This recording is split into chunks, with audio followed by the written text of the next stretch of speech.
Al conocer las muertes de Andrés y su hijo Zacarías, sentí que este relato no debe olvidarse y necesita contarse. Es una historia de crimen real, pero también trata sobre la fidelidad de una amistad de infancia y el amor incondicional de los padres de Andrés y abuelos de Zacarías. Tres personas que homenajearon e inmortalizaron a las víctimas inocentes de una tragedia anunciada e ignorada por la justicia de Canadá. Pero antes de que entremos en los detalles de este episodio, te pido que verifiques tu suscripción aquí en el canal. Por favor, activa todas las notificaciones para que no te pierdas ningún episodio. Eso ayuda mucho a nuestro trabajo aquí. Si puedes, hazte miembro. Eso también es muy importante y contribuye activamente aquí en las producciones. Cada vez intentamos mejorar siempre para ustedes, ¿de acuerdo? Fuera de eso, es todo. Deja un like o comentario, aunque sea un emoji, eso ayuda mucho. Ahora, vamos a los hechos. Carismático, con opiniones fuertes. Él es un buen historiador, tenía un regalo, tenía el peor gas, va a ser un gran doctor, va a ser un doctor. Él...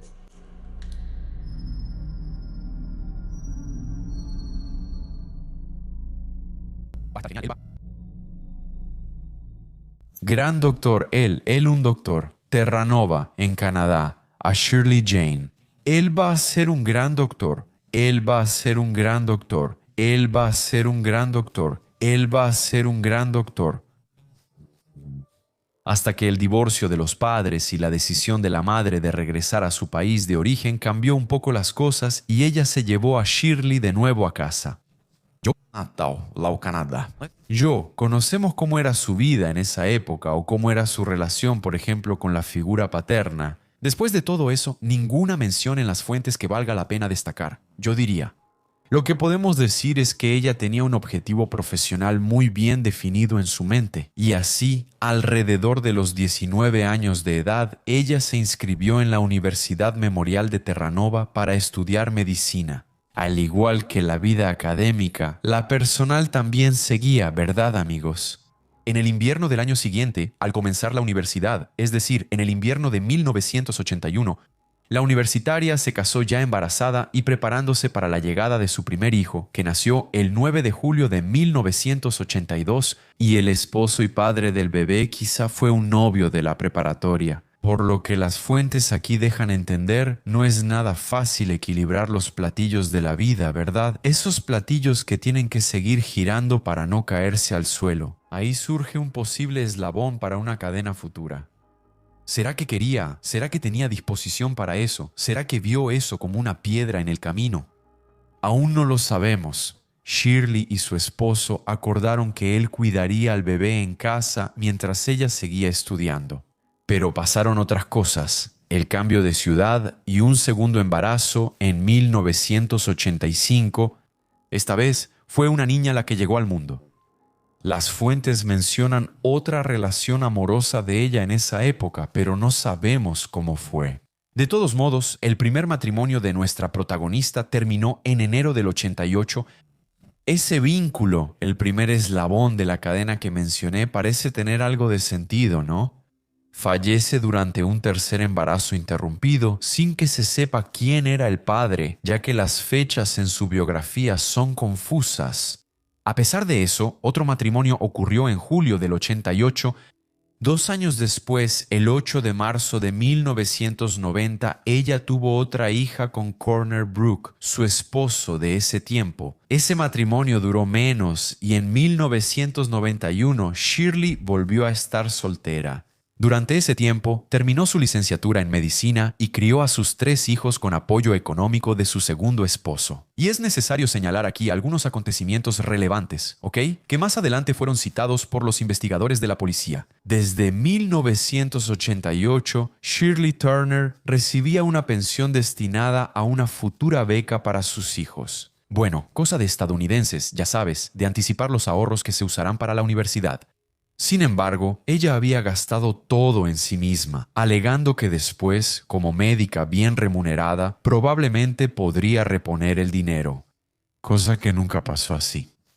En 1993, una denuncia anónima reveló que Shirley era abusiva y violenta con sus hijos, justificándolo como educación. El caso se cerró el 11 de enero de 1994 sin entrevistarla. Al terminar su segundo matrimonio, obtuvo la custodia de su hija, pero días después la envió de regreso a vivir con su padre en Estados Unidos. Los otros dos hijos de su primer matrimonio fueron enviados con la abuela paterna. En Parsons Pond, una villa canadiense con 360 habitantes, la mitad de las casas están deshabitadas. Una vida personal complicada, ¿no crees? Como varios acontecimientos lo comprueban, probablemente los reflejos de nuestras decisiones son sentidos por personas cercanas a nosotros. ¿No es así? En su caso, por sus propios hijos. ¿O alguien aquí no está de acuerdo con eso? Muy bien, ahora vamos a hablar de su vida profesional, de la doctora Shirley y de cómo amó obsesivamente a Andrew David Begbie hasta matarlo. Pero creo que ustedes ya sabían que su entrada en nuestro relato aquí solo podría ser por la conexión con Andrew y con Zack. No son los personajes mencionados en la introducción de este episodio.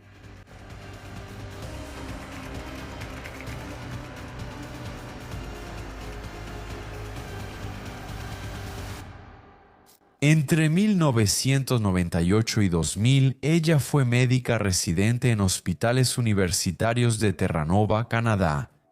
Pero las cosas no iban muy bien. En 1999, durante su residencia en un consultorio familiar, el médico supervisor criticó el profesionalismo de la doctora Turner.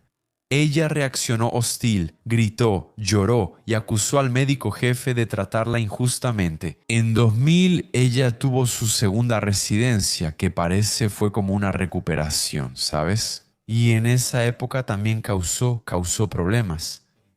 La doctora Turner se ausentó 9 días en 3 meses y falsificó informes clínicos. Un paciente de la clínica se negó a regresar tras consultarla y exigió otro médico. En la reconsulta, al equipo le preocupó mucho cómo ella reaccionaba a la retroalimentación. ¿No decidieron cambiar la estrategia y evitar cualquier conversación importante con ella a solas? O sea, para evitar falsas acusaciones de acoso o algo peor.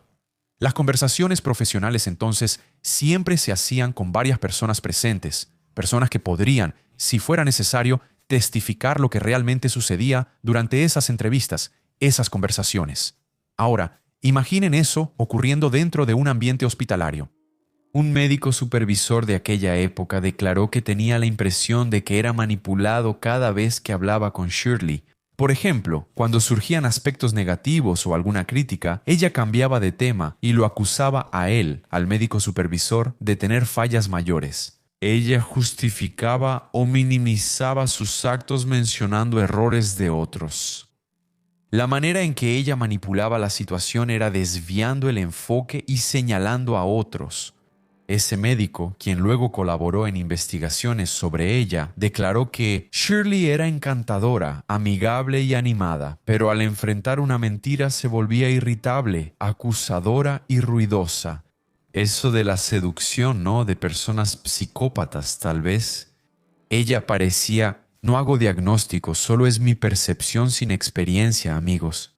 Parecía que le gustaba hacer un show, como si actuara un papel, ¿sabes? Pero realmente no sentía nada por el trabajo, ni amor por la profesión, ni interés real por los pacientes. Ella no mostraba empatía ante quienes acudían con sus problemas. Y ese profesional, el médico, aún dice que, comparado con más de 400 residentes que ha supervisado en 21 años, Shirley había sido la aprendiz más superficial, con el peor trato personal y sin compromiso profesional que él conoce, fíjate. Al menos esa era su opinión. ¿De acuerdo? Para bien o mal, ella se graduó y obtuvo derecho a ejercer la medicina.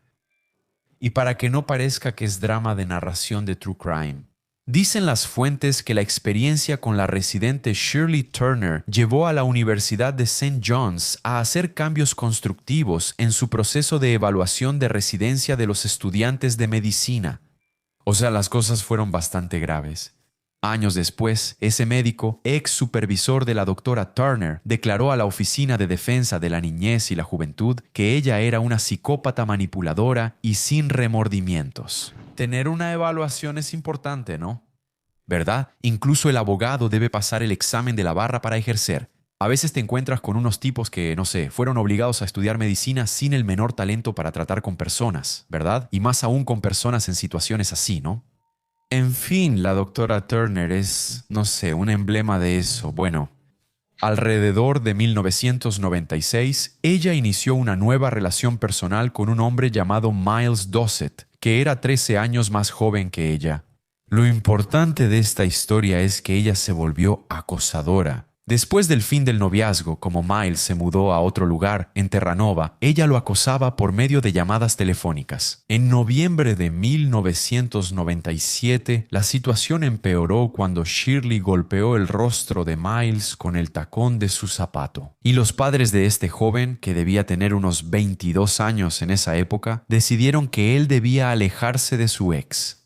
Por eso, en 1998, él se mudó a Pensilvania, en Estados Unidos. Shirley continuó llamando, dejando mensajes de voz amenazantes y haciendo visitas inesperadas al departamento de Miles.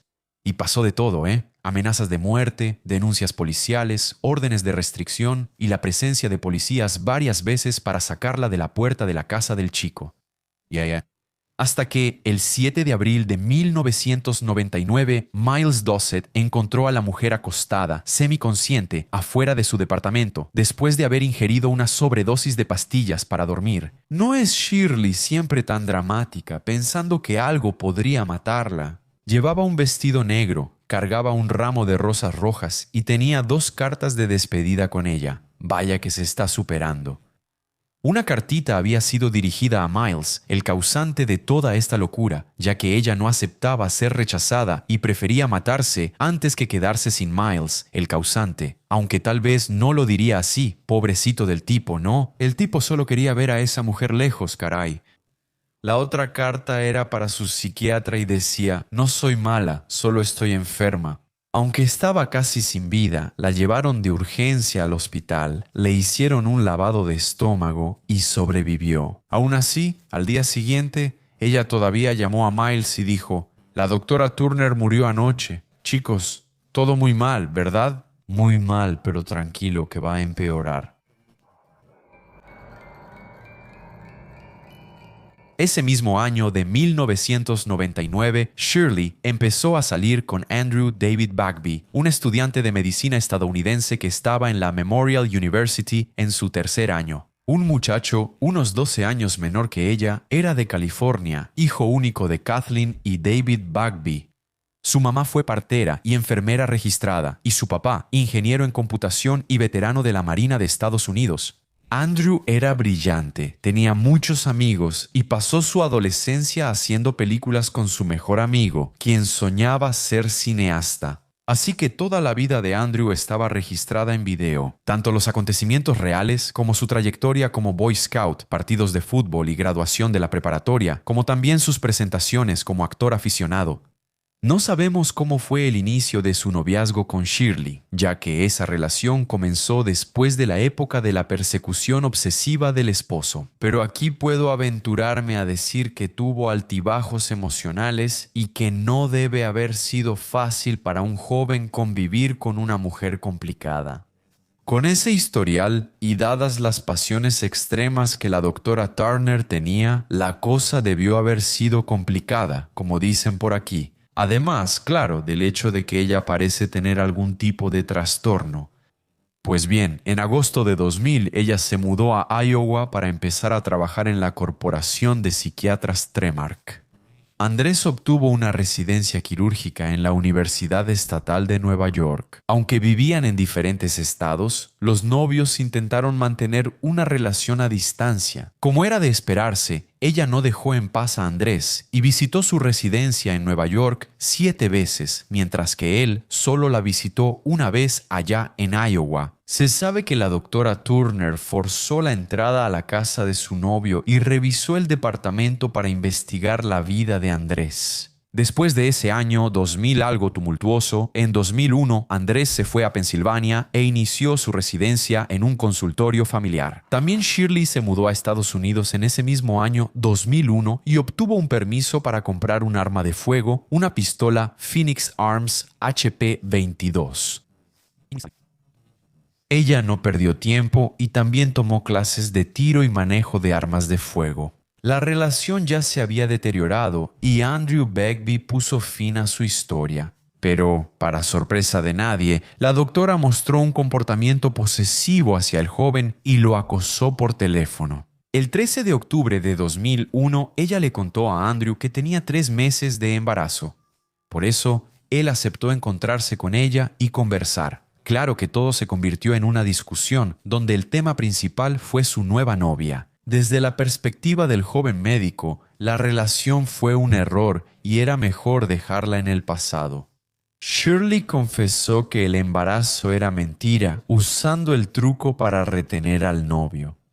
Eso dejó a Andrew furioso, así que le dio un aventón a Shirley hasta el aeropuerto regional Arnold Palmer y se despidió de ella. Menos de 20 días después, el 4 de noviembre de 2001, ella volvió a llamar insistentemente al chico y como él no contestaba sus llamadas, decidió manejar 16 horas hasta su casa, llevando su pistolita y municiones en el equipaje. La noche del 4 al 5 de noviembre, discutieron en la puerta de la casa de Andrés y acordaron que Shirley se calmara. Se encontraron de nuevo en la noche. Hubo más acusaciones, ya que claramente no llegarían a un acuerdo. Ese encuentro fue el último. Al día siguiente, Andrew Begbie no fue a trabajar ni respondió llamadas de su novia. Su cuerpo fue hallado en el estacionamiento del Parque Estatal Keystone, en Derry Township, Pensilvania. Había recibido 5 disparos en la cara, el pecho, los glúteos y la parte trasera de la cabeza. Luego, la policía realizó la investigación básica considerando información de familiares, amigos y conocidos de la víctima. Y rápidamente crearon un escenario en el que la única persona en el universo interesada en matar al Dr. Andrew Begbie era su exnovia, la doctora Shirley Jane Turner. Cuando fue investigada, como pueden imaginar, ella ya presentó un montón de mentiras sobre su paradero ese día, pero la verdad fue descubierta porque había huellas digitales en 2001. No eran tan simples como ahora, pero aún así rastrearon a la doctora, su compra del arma y los cartuchos hallados junto al cuerpo de Andrew. Los detectives rastrearon una caja de condones comprada el día que murió Andrew. Lamentablemente, cuando las autoridades obtuvieron una orden de arresto contra ella, Shirley ya había huido de Estados Unidos. Y así llegamos a los capítulos finales de esta historia. Embarazo, embarazo, embarazo, embarazo.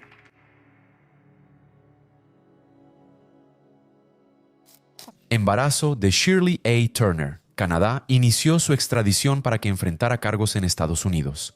Lo que sabemos es que el 12 de noviembre de 2001, Shirley abandonó su residencia y voló a Toronto, estableciéndose en St. John's con su hijo mayor.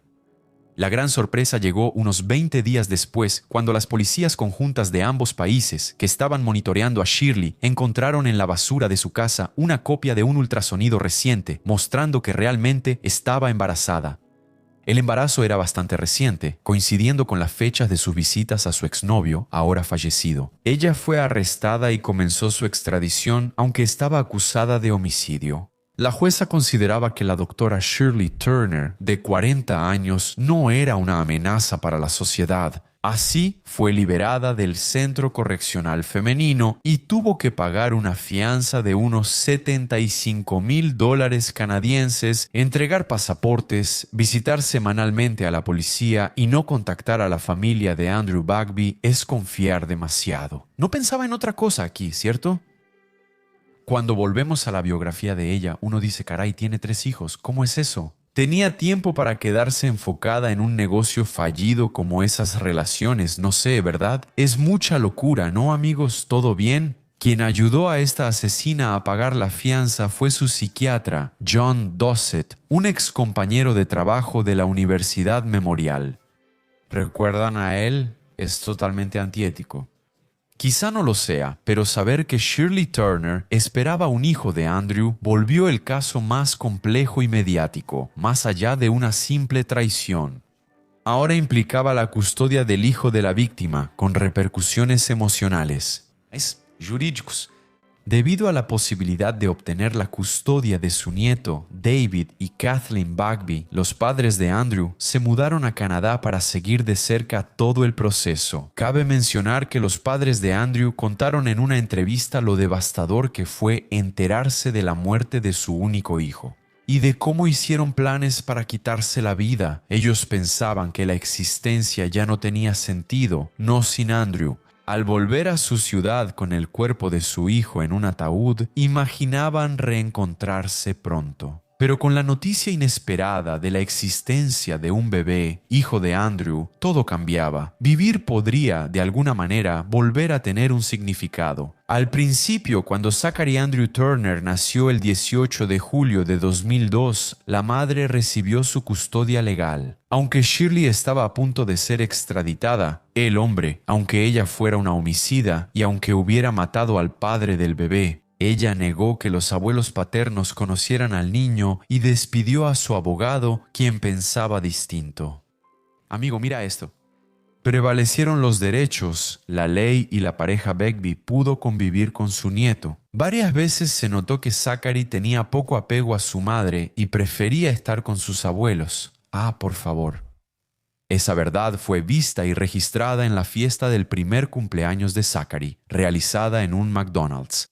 Shirley le dijo a Kathleen: «Mi hijo te quiere más que a mí, ¿por qué no te lo llevas?» Eso era lo que los abuelos querían, ¿no? Pero los errores judiciales continuaron con Shirley Turner yendo a prisión en noviembre de 2002, cuando estaba pendiente una decisión del ministro federal de Justicia sobre si sería extraditada a los Estados Unidos.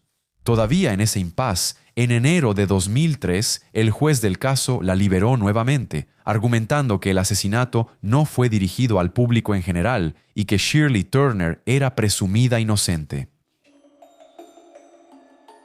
Resumiendo toda esta tontería, que no sé si fue un error grosero de traducción, yo diría que ella estaba ahí en ese momento, con las glorias del beneficio de la duda hasta que el juicio fuera concluido. La segunda tragedia de este relato sucedió el 18 de agosto de 2003. Zacarías estaba bajo la custodia legal de su madre. Cuando ella decidió terminar con lo que atormentaba su amor y rechazo, la custodia del bebé, la extradición, el juicio y el futuro incierto. Eligió una ruta más corta, pasando por una farmacia donde compró lorazepam. Tras mezclar ese medicamento en el biberón de su hijo, ella también tomó una sobredosis. Después, ella amarró al bebé en su pecho con su propia blusa y saltó al mar. Más específicamente, saltó de un muelle de pesca al Océano Atlántico. Luego, una pareja de vacaciones encontró su cuerpo en la playa y más tarde hallaron el del bebé cerca de la madre. Las autopsias revelaron que Shirley Turner murió ahogada y que Zachary Turner, bajo los efectos del lorazepam, no sufrió. Creo que ni siquiera necesitamos mencionar cómo esto afectó a los abuelos del niño, quienes veían en él un consuelo por la pérdida de su hijo. Ahora yo no significaba nada para ellos. Caso de homicidio-suicidio de una mujer acusada de matar a su exnovio y padre de su cuarto hijo. Conmocionó a Canadá y Estados Unidos y provocó un análisis crítico de los sistemas jurídicos de protección infantil del estado canadiense donde vivía la mujer, así como de las leyes de fianza de Canadá. No soy un gran conocedor de las leyes de Canadá, pero me pareció una cuestión de discrepancia en un país. Si me hubieran juzgado en Estados Unidos, eso quizás se evitaba. No es una verdad absoluta, pero en Canadá parece que sí, ¿no? Por un daño. Beneficio de la duda, hasta que un bebé pagó por esa estupidez. Una investigación de 2006 encontró serias deficiencias en la forma en que el sistema de servicios sociales de la provincia manejó el caso, sugiriendo que los jueces, fiscales y agencias de bienestar infantil fallaron. Proteger a Zachary. El bienestar infantil es irónico, ¿no? En una situación mórbida, la investigación concluyó que la muerte de Zachary era evitable. Era un crimen anunciado, solo era cuestión de tiempo, pero la amenaza fue ignorada y descuidada, porque pensaron que la mujer iba a... ¿Verdad? Es muy loco, ¿verdad? Hay un conflicto de ideas ahí, ¿no? En fin, se ignora todo lo que está alrededor. ¿En nombre de qué? ¿De una segunda oportunidad para ella? Pues puede que sí, pero bajo una supervisión muy seria, ¿verdad? Del Estado, que debe proteger la vida de todos. Este crimen llevó a aprobar la ley C-464 o Proyecto Zachary, que endureció las condiciones de fianza en tribunales canadienses para casos relacionados con el bienestar infantil. El 3 de mayo de 2006, el Colegio de Médicos y Cirujanos de Terranova citó al doctor John Dossett, psiquiatra amigo de la asesina, culpable de mala conducta profesional por ayudar y pagar la fianza de $75,000 de Shirley. Además, fue multado con $10,000 y obligado a recibir asesoría psiquiátrica. Y solo podemos decir que es un profesional bastante incompetente, que no identificó las señales que daba su amiga en relación a ser capaz de quitarle la vida a su exnovio. Y después del hijo, ¿verdad? 5 meses después de eso, en octubre de 2006, el forense Peter Markstein publicó la revisión e investigación Turner, que concluyó que la muerte de Zachary era evitable. Ese informe señalaba graves fallas en los servicios sociales de Terranova y Labrador, ya que no protegieron al niño de su madre. Ese informe decía que no había evaluación continua de las necesidades de seguridad de los niños. Ahí está. El doctor Andrew Bagby, un médico prometedor, murió a los 28 años de edad cobardemente baleado por su exnovia. Andrew nunca supo que sería padre de Zachary Turner, un niño hermoso que también perdió la vida por culpa de esa mujer. Este caso, cruel e increíble, causó conmoción y acciones concretas. Podemos mencionar que Kurt Carney, el mejor amigo de Andrew, dijo desde la adolescencia. Realizó en 2008 un documental hermoso y súper premiado llamado Querido Zachary, una carta a un hijo sobre su padre. Ese trabajo incluye videos de la adolescencia de Kurt y Andrew en California, así como entrevistas con sus padres, familiares, amigos, compañeros y colegas. Imágenes antes y después del asesinato de Zachary, de hecho, incluye escenas de Zachary en julio de 2003 en la celebración de su primer cumpleaños, un mes antes de su muerte. Después, el 23 de octubre de 2009, el diputado canadiense Scott Andrews presentó dicho proyecto de ley, el proyecto de Zachary, que modificaría el Código Penal de Canadá para permitir que los tribunales justificaran la negación de la fianza a acusados de crímenes graves en nombre de la protección de sus hijos. Andrews, ese diputado, ese parlamentario, mejor dicho, dijo: tras la ley, los abuelos de Zachary sintieron que alguien escuchó sus gritos, evitando que algo tan trágico se repitiera. David Bagby, padre de Andrew y abuelo de Zachary, publicó un libro sobre el caso en 2007, Danced with the Devil, Memorias de asesinato y pérdida, es decir, Bailando con el diablo, Memorias de un asesinato y pérdida. Finalmente se crearon 2 becas en honor a Andrew David Bagby y a su hijo. Nombrada como Beca de Medicina Familiar Dr. Andrew David Bagby, está destinada a estudiantes de medicina de un hospital de la región y casi 40 estudiantes ya se han beneficiado de este premio. Sigue existiendo el fondo de becas Dr. Andrew Bagby y su hijo Zachary, que apoya económicamente a estudiantes de la Memorial University en Terranova. Estas acciones dieron sentido a la vida de los padres de Andrew.